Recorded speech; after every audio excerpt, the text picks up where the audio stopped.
আমি অংশগ্রহণ করব না।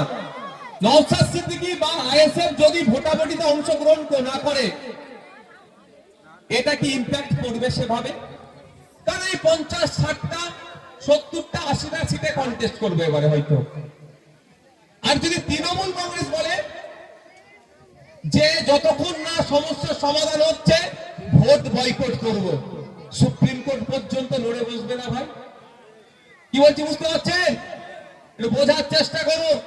মাইকের আওয়াজ যাচ্ছে, তৃণমূল পরিবারের অনেকজনের অ্যাডজুডিকেশনের নাম এসেছে, তাদেরকেও বলছি ডিভোটার করার চক্রান্ত চলছে। কারণ হাতির দাঁত যেটা দেখিয়েছিল আর এখনের মধ্যে বিস্তর তফাৎ। আমি তখন বলেছিল খেয়াল আছে, যারা ম্যাপ হয়ে যাবে অর্থাৎ 2002 এর এসআইআর লিস্টে সরাসরি যাদের নাম আসবে তারা কোনো আর অসুবিধা নাই, কোনো কাগজ লাগবে না বলেছিল না? সেটা ভরসা সবাই করেছিলাম, ফর্ম ফিল আপ করে জমা দিয়েছিলাম। যার 2002 এর ভোটার লিস্টে নাম আসেনি তার পিতা মাতা দাদু দাদি 4 জনের কারো একজনের নাম এসে গেল, তার অন্য কোনো কাগজ লাগবে না, এটা বলেছিল তো? আমরা ঘোষণাও দিয়েছিলাম।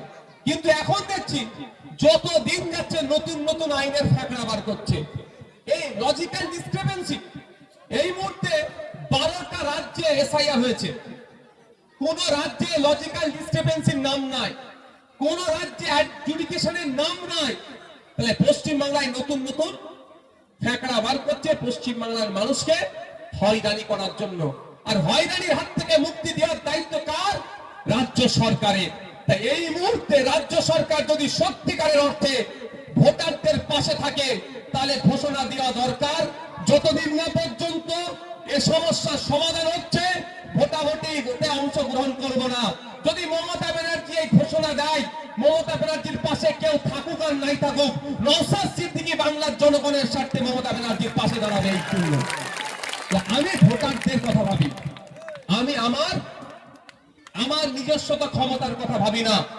তাই আপনাদের বলবো, রাস্তাঘাটে উঠতে বসতে, লেবার কমপ্লেক্সে কাজে যান, মিনাখাই কাজে যান, মালঞ্চে কাজে যান, কলকাতায় সবজি বিক্রি করতে যান, যেখানেই যান একটাই আওয়াজ তুলুন, একটাই কথা বলুন যে রাজ্য সরকারের যিনি প্রধান আছেন, সরকারের যিনি প্রধান আছেন তাকে ঘোষণা দিতে হবে যে যতক্ষণ না সমস্যার সমাধান হচ্ছে নির্বাচনের নির্ঘণ্ট ঘোষণা করা যাবে না।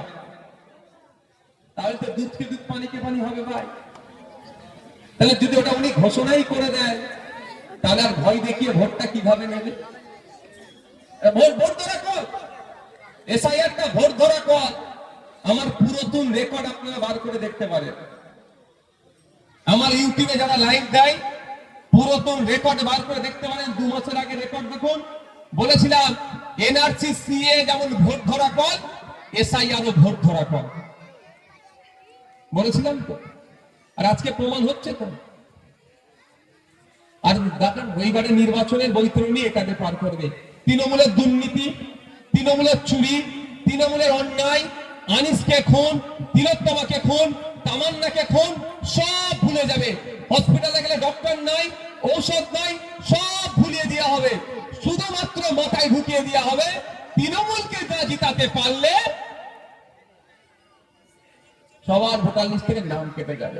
আমি আপনাদের বলছি, ভাঙার যে পথ দেখিয়েছে রাজ্যের মানুষ চাতক পাখির মতো এখন চেয়ে আছে। ভোটের নির্ঘণ্ট ঘোষণা হবে, বিজেপি আর তৃণমূল বিজেমূলকে বাংলা ছাড়া করবে। আমরা যারা এখানে আছি, আমার গলায় যদি বন্দুকও ধরো আমি বিজেপিকে ভোট দেবো? এই দেবো ভোট? দেওয়ার কোনো প্রশ্ন আসছে না। কিন্তু পশ্চিমবাংলায় এই বিজেপিকে নিয়ে এসে যে চাষবাস করেছে তাকে ভোট দেবো কিভাবে? তৃণমূল কংগ্রেস, বিজেপির বাড়বাড়ন্ত তৃণমূলের জন্য। শুভেন্দু অধিকারী যেভাবে রাত দিন মুসলমানদেরকে গালিগালাজ করছে, কথা বলছে, শুভেন্দু অধিকারীকে ধরে তো জেলের মধ্যে রাখা দরকার। আমরা ওয়াকফকে বাঁচাতে রাস্তায় নামলাম, আমাদের নামে মিথ্যা মামলাতে আমাদের অনেককে জেল খাটালো ভাই মমতা ব্যানার্জি। যে শুভেন্দু অধিকারী, আমরা হকের জন্য নেমেছিলাম, আর যে শুভেন্দু অধিকারী রাত দিন মুসলমানদেরকে গালিগালাজ করছে, শুধু তাই নয়, কলকাতা পুলিশের প্রাক্তন সিপি স্যার ওনার নামটা কি ছিল? আরে এর আগে যে সিপি স্যার ছিলেন ভুলে গেছেন। হ্যাঁ, মনোজ বর্মা স্যারকে খারাপ ভাষায় গালি দিয়েছিল, খেয়াল আছে? ধরে তোকে জেলের মধ্যে রাখা দরকার ছিল, করেছে?